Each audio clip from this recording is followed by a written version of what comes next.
Hey guys, welcome back to Ferro Iron Customs. I'm Michael. I hope everyone has had a great week and had a happy holidays, Merry Christmas, all that fun stuff.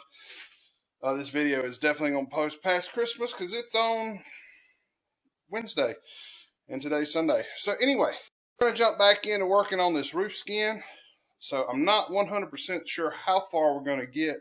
Still waiting on my welder to get here. We've probably still got a lot of wheeling left to do on the roof panel, but I would love to try to have it at least tacked in and starting to weld it by the end of the week. We're going to see how far we get. So where we're going to start, we're putting the 9-inch disc on my 7.5-inch angle grinder. Guys, I haven't used this thing in years, but this is the cup that I was talking about, didn't know if I'd had. It's the standoff that keeps your blade off of the body of the grinder. So we took the guard off. There's no way this will work with the guard on it. You have this piece that goes up here, which is like a piece of probably, it looks like 16 gauge steel maybe. And this is another piece of stainless. Again, that's from Ray Shalene's Pro Shaper Tools, proshaper.com. This is not sponsored by any shape of the imagination. I do enjoy Ray's videos, and if you're into English wheeling and metal shaping, Ray does a really good job of explaining how and why metal moves the way it does, in my opinion. Okay guys, I'm not 180% that I'm going to be able to do this up here. We may carry it to the bench. The overdevelopment is right there, the most of it, but I want to work this spot here and try to get it to pull back in, and then we may have to work the whole panel in bigger circles, just like we made the panel stretch, start in the middle, and then we'll try to shrink this area, and then we'll go around to a bigger cloud and try to shrink the whole area in a bigger cloud. And I hope that's not dry. I did buy a couple of them. So we're going to do that. And let's go get after it. The old safety glasses on. We will turn down the mic.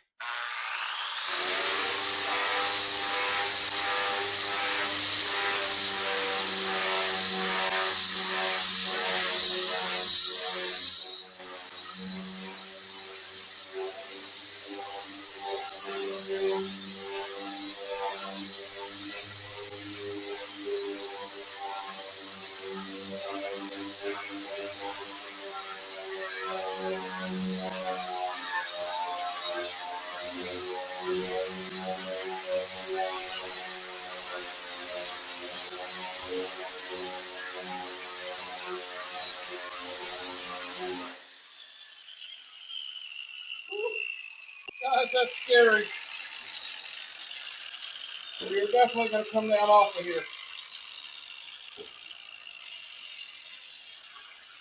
Pulled in quite a bit. It's kind of awesome to watch it do its thing. Let me find something else to stand on besides standing on top of the chassis back here. And we're going to try that again.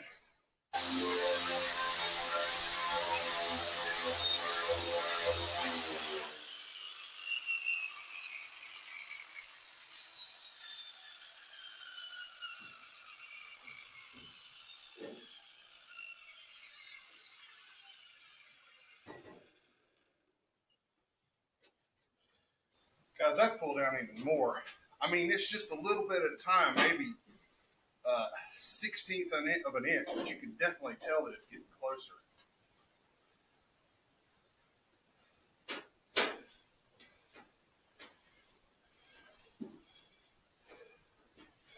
But I can also see that it's still right there. Just that place where I hammered on it too much and it got overdeveloped.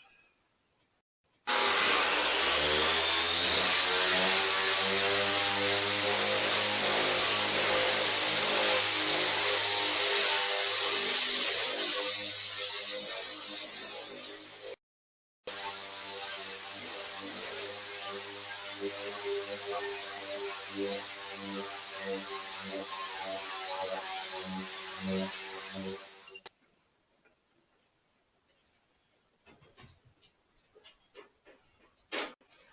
guys, it's still high in this area. There's a low right here. Underneath. And do bear in mind, we just got that clamp and that clamp holding it on. Let's turn them loose and see what happens. Okay, so that popped up a little bit. Or a, not a shape, but form. Maybe form. It's still high in the middle. I mean, it's still got a high spot in the middle. But guys, it's closer than it has been. It's way closer than it has been. All right, guys, you can kind of start seeing where the shrinking disc will start showing you where the highs and the lows are. You can see right there where I got a tracking mark. That's a tracking mark from the English wheel. Right there, a top die tracking mark. But like you see where the shiny is where it's touching, and where it's not shiny, it is not touching. There's a bunch of tracking marks right through there. You can see all these tracking marks right through here. But it's working. It's just taking a while. I think what I actually need to do is find a blanket or something that I can flip this over, heat it the other way, and retest it. This is just going to be a bunch of trying to shrink a spot, and we may have to go back to the wheel. You know, this is the tuning part of it. You know, it's been a lot of work to get to this point. Now we basically have the shape. Hey guys, it's been like a week since we worked on that. As you can see, it is getting really close. For anybody that's friends on Facebook, I posted up some pictures last Sunday when I worked on it, which was when the rest of this video, the first part of this video was shot. It's really close. We have a low spot right here and a low spot right there, and I think it's low in the back. I don't know. I may bring y'all in for a better picture, but if you catch the ruler right, you can see where it's still low through here and low through there. It's really high here. I'm not going to be able to shrink this down anymore unless I break out a torch. So before we jump into working on that some more, go back to the wheel. I got a letter in from a fellow YouTuber. Is Glenn Now on YouTube. He does a YouTube channel using mainly small equipment like mini lathes, and his mill's a little larger than a mini mill would be, but he does a really informative channel. Talks a lot about, you know, feeds and speeds, stuff that you don't really get in those ASMR machining videos that some of the other guys do on YouTube. I recommend, if you haven't rented his channel, go over there and subscribe to his channel. Okay, I am going to put Glenn's sticker right here above the frog oil sticker from Oak Swamp, right next to Me and Candy's Garage, aka Garage Fab on YouTube. All right, I'm gonna go grab one of my stickers because y'all haven't. Hey guys, so this is the sticker for Faro Iron and Customs. Focus. I don't know how well that focused. That's just a design I did messing around on Mid-Journey, and you know, I had like a limited run of 30 of those done. Looks like the battery on this thing's gonna die. That's brilliant. So I will go ahead and have one of my stickers up here as well.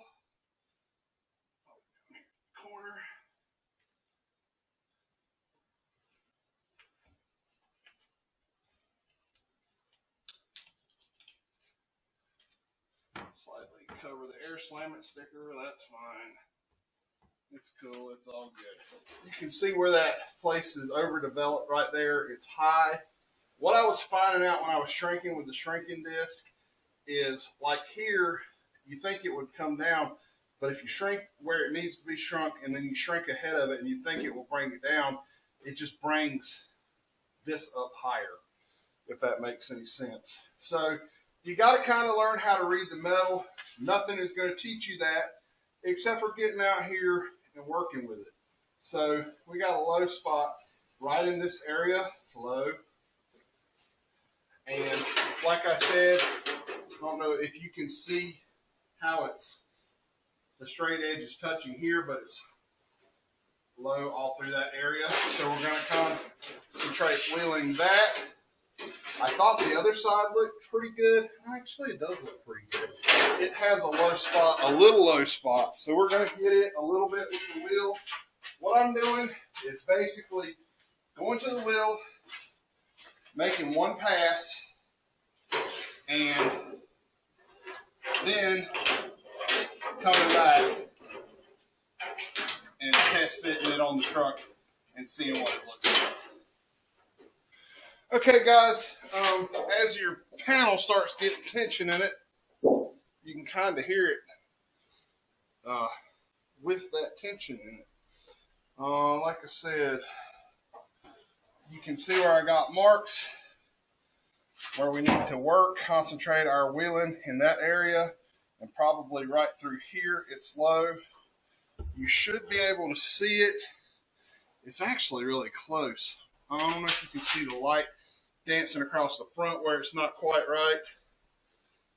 It's really close. I think we could get this probably with fill. I'm still the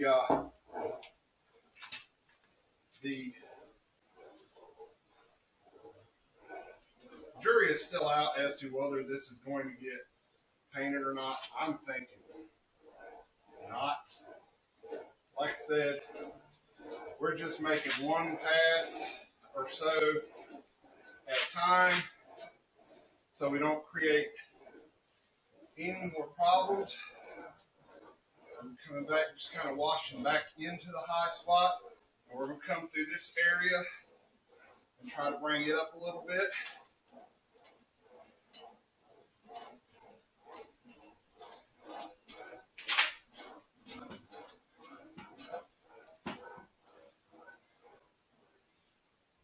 On the panel, we're going to come in on this side and work that low just a little bit.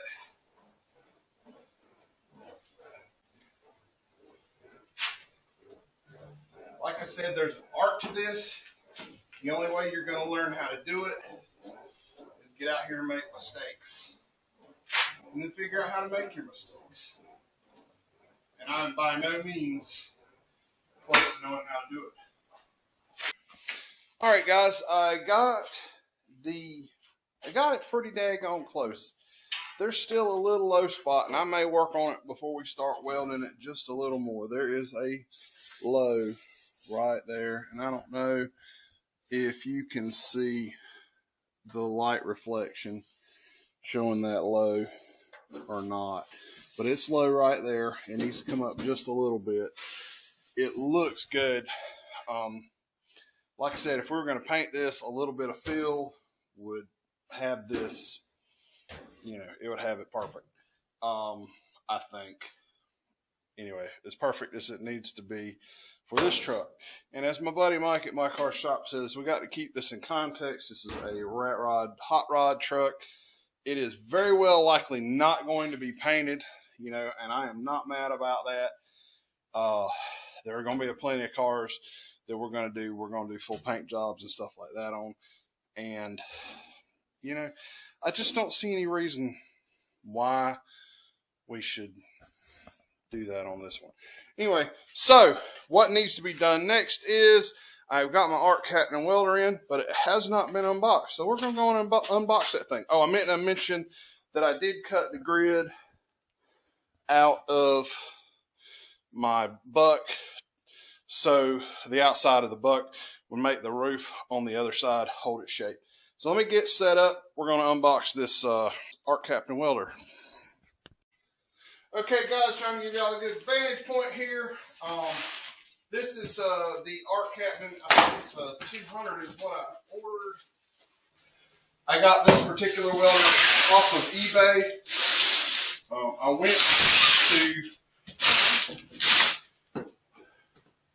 I went to the Amazon store and I could get a better price on eBay. So you gotta shop around, guys. Anyway, let's see what's in the box. Oh, the box in the box. This welder is supposed to lift, start, TIG, MIG, gasless MIG, which is not MIG because MIG stands for metal inert gas. So it will gasless wire welder, lift, start, TIG, and stick. So there's the lead for the stick welder. There is your gas line. I'll probably steal the one off the other welder. There's the MIG,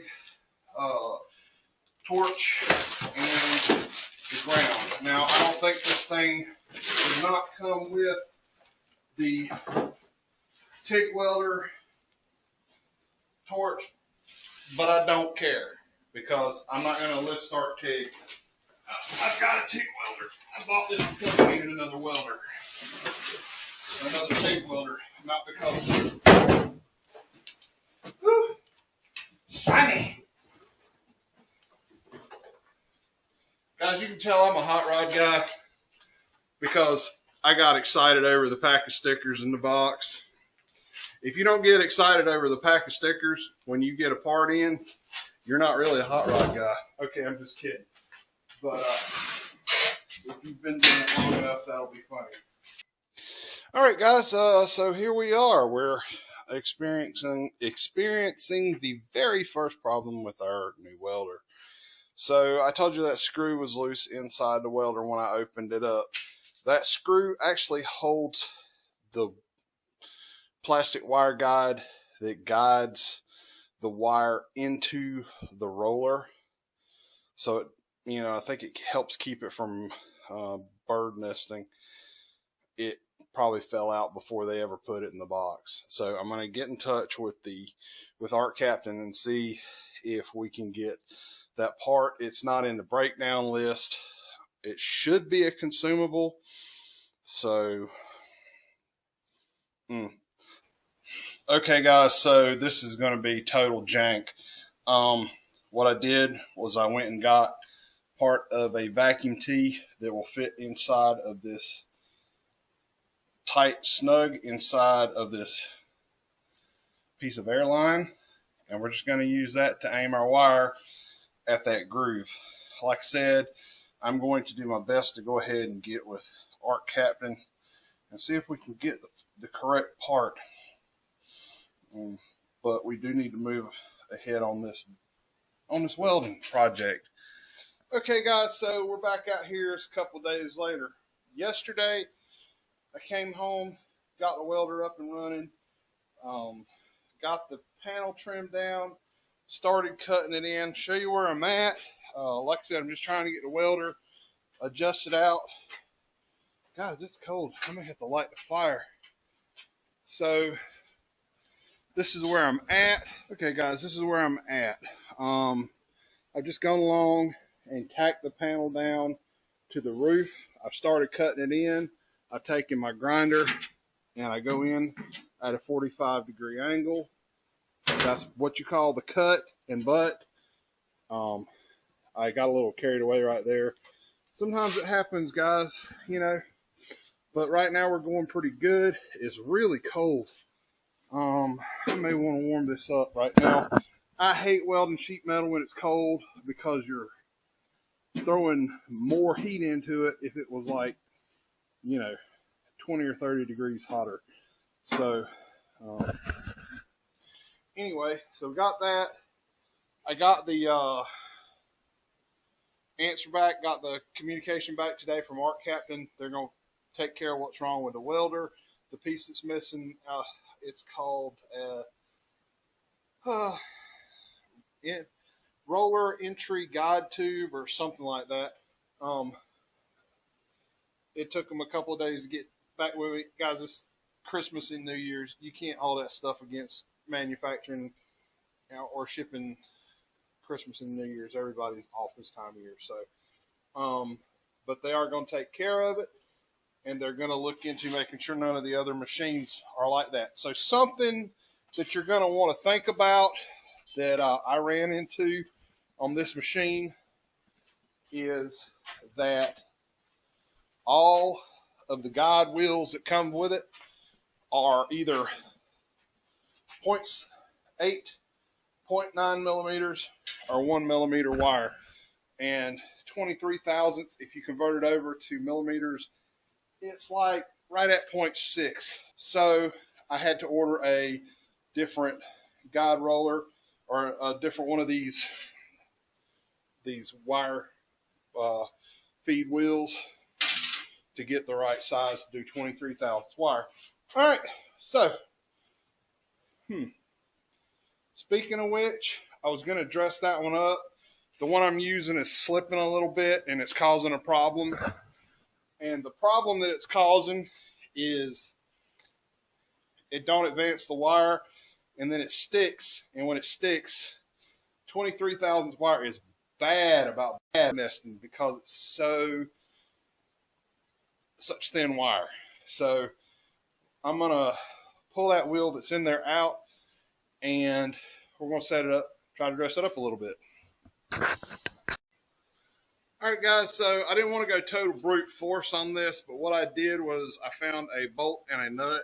It's a 3/8 bolt. This one happens to be fine threaded, but of course that threaded 3/8 nut looks like 3/8 18, I think, or no, 16, I believe is what it. Yeah, I believe that's right. 3/8 16 is of course thread. And I just took an 80 grit, stick it and fold it over in half, and then fold it in a quarter, and then just sanded it down. This is not something you'd really be able to do on a lathe, other than setting it up to even be able to turn it. I expect this is very, very hard. So it did not sand very easy. I sanded it for a while and got it to where a piece of 23 thousandths wire would sit just proud of the groove. So hopefully this will get our slipping problem fixed, and we can continue welding.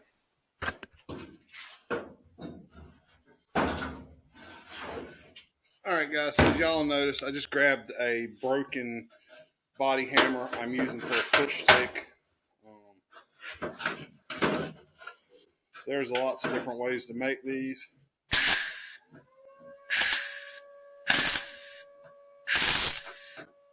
All right, that's tacked.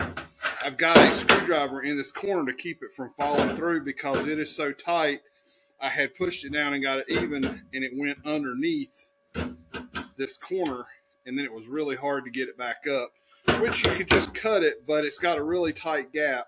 And if you keep a really tight gap, that is going to be very helpful for you on down the line. So we're just trying to get our gap nice and tight. Putting a weld, and that's controlling our heat as best as we can. We're trying to get as much penetration as we can in that weld and keeping it as cool as we can. Sounds like a lot of craziness. It needs to come up right here.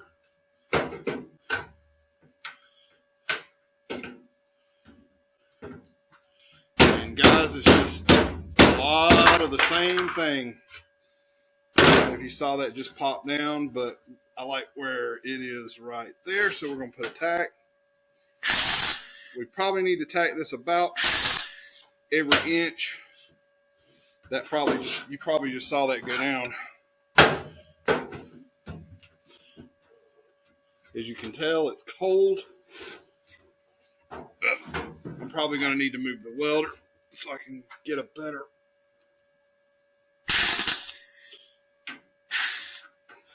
Probably just.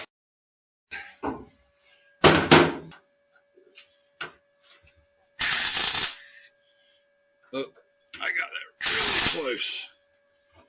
Still hitting everywhere around it. So a lot of times you just got to kind of go with the flow the best you can. That gap right there is nice.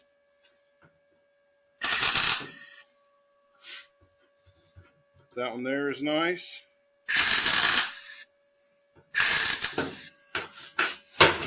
So that's what it is. I'm going to chase down this side of the truck and come back. The other side's going to present a problem. We'll get to that when we get there. All right, guys, last night we got this all cut in, and what I'm going to start doing is I'm going to start taking at this corner. I'm going to stack attack, attack, attack, work my way all the way around, and then I will probably have to stop at some point. You can see that it comes down and it's going this way and going this way at the same time right here. I don't know if y'all can tell that from the video or not. So I'm just taking a hand and hitting it from the bottom side. We may have to actually try to shrink this area some at some point. I'm just stacking an attack on the next on top of each other.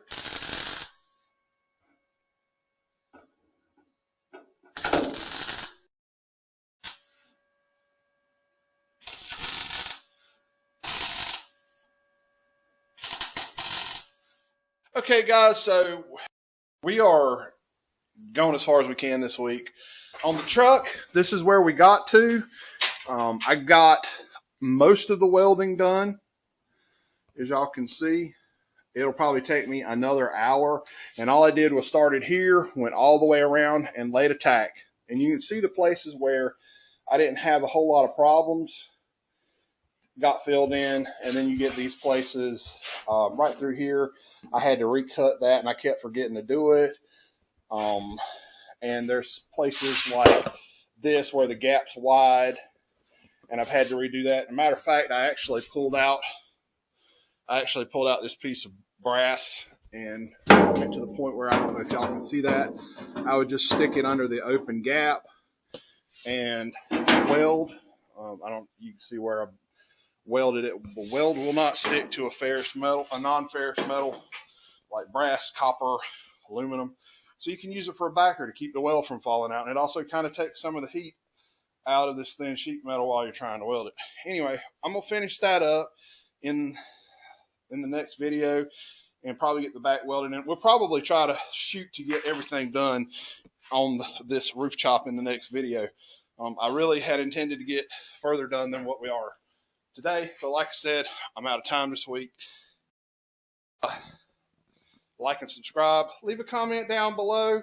Oh, I was going to say something about doing trying to match the patina on the roof, trying to rust the panel that I just put in. I've watched a couple of videos. I'm not really impressed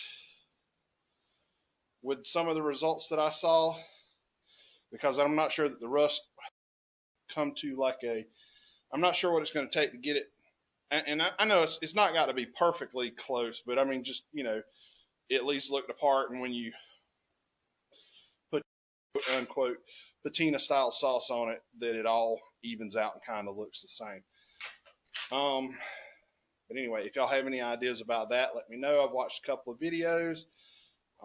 That's it, guys. I'll see y'all next week with another one. Like and subscribe, and Happy New Year.